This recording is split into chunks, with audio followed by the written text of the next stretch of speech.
How much of your paycheck do you actually keep? Not earn, not deposit, keep. After the car loan, the credit card minimums, the personal loan from 2 years ago. How much of what you make actually stays with you and builds something? Be honest. Because I had to be honest with myself once, and it was uncomfortable as hell.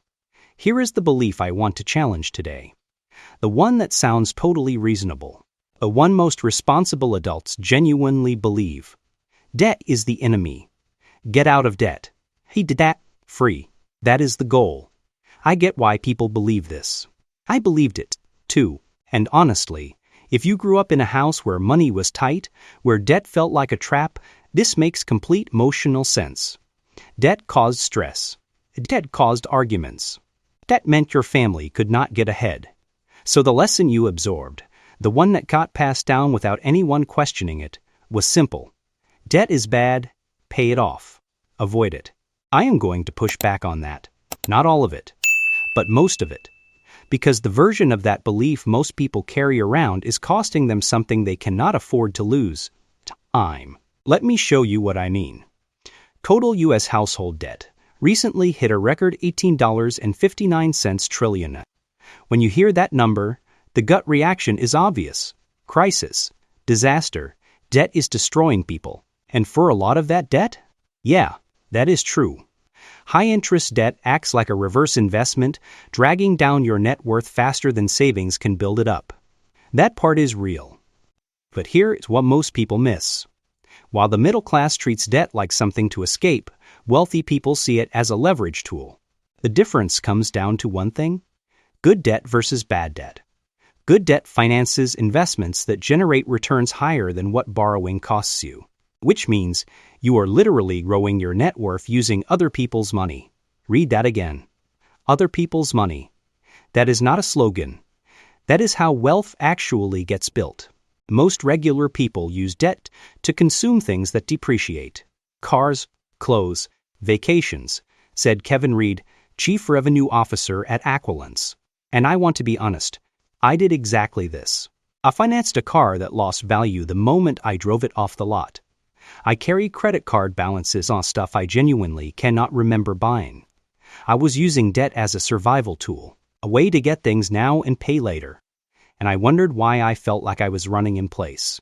U.S. consumer credit card debt hit $1.18 trillion in 2024, mostly from purchases that lose value the second you make them.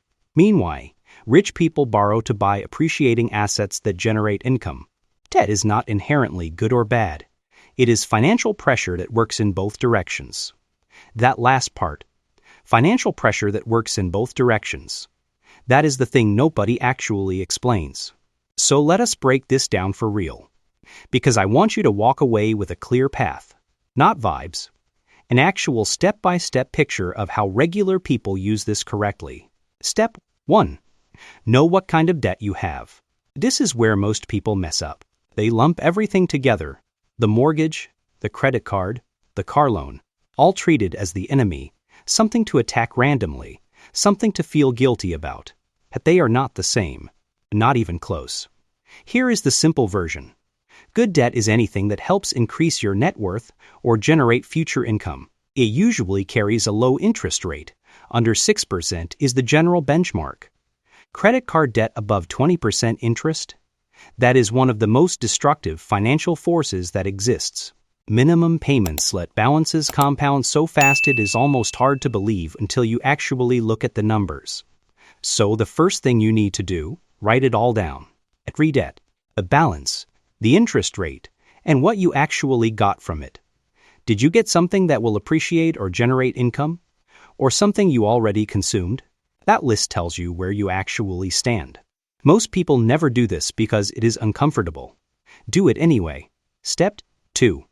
Attack the bad debt, the real strategy.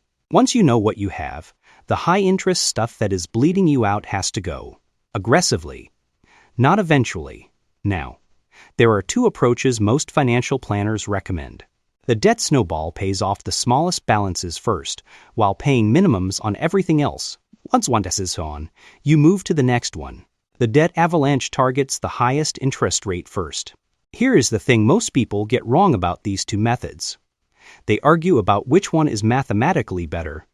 And mathematically, yes, the avalanche saves more money. But this is not purely a math problem. It is a behavior problem. The best debt payoff strategy is the one you actually finish. Research consistently shows people who score early wins are way more likely to become completely debt-free.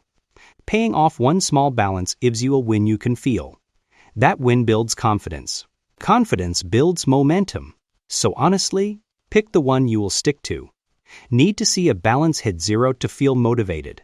Snowball. Disciplined enough to grind through a big balance because you know you are saving money. Avalanche. Neither is wrong.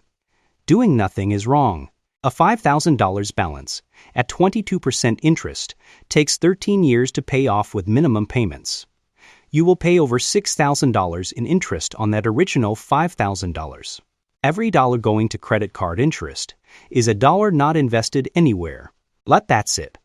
You are not just paying for what you bought. You are paying for it twice. And then that money's gone, does not grow, does not build anything, just evaporates. Step 3. Build the gap and protect it. Here is something nobody talks about clearly enough. Getting out of bad debt is not enough on its own. Because the behavior that created the debt, spending more than you produce, treating income as permission to consume, that behavior will just refill the bucket if you do not change it. Zero is not wealth. Zero is just the starting line. The snowball method actually teaches you something that sticks long after the debt's gone, the habit of directing money with intention. Every month of debt payoff, you are practicing the core skill of financial independence. Telling your money where to go instead of wondering where it went. That discipline, making that extra payment month after month, is the exact same discipline that funds an investment account, maxes out a 401k, or builds a real estate portfolio. You do not learn a new skill when the debt's gone. You just redirect the effort. Most people hear this and do nothing. Do not be that person. Step 4.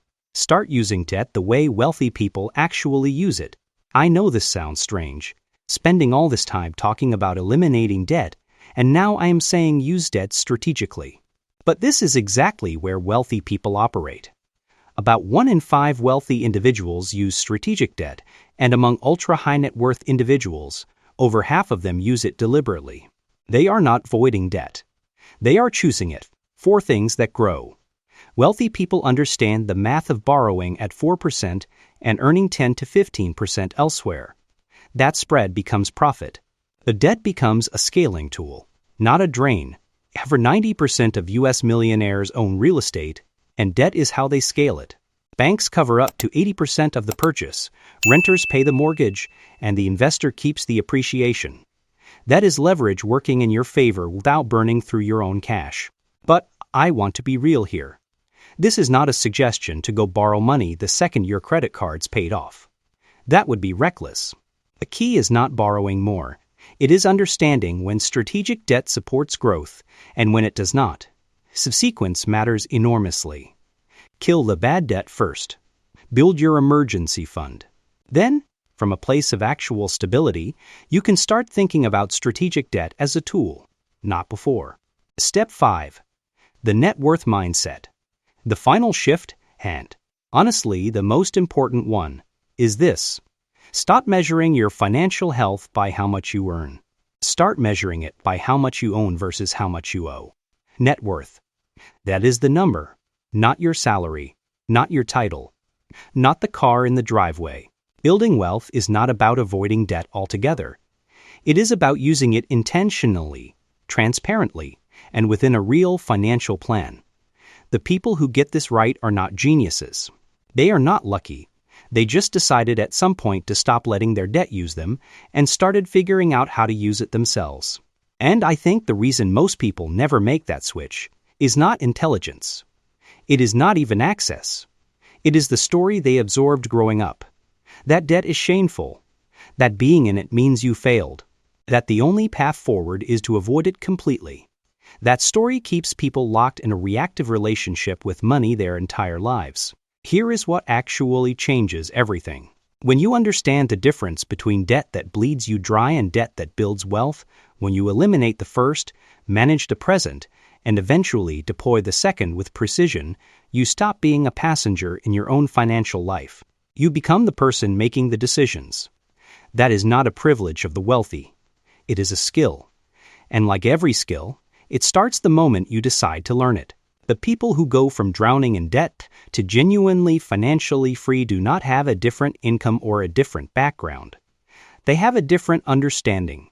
Yet that understanding, everything else follows.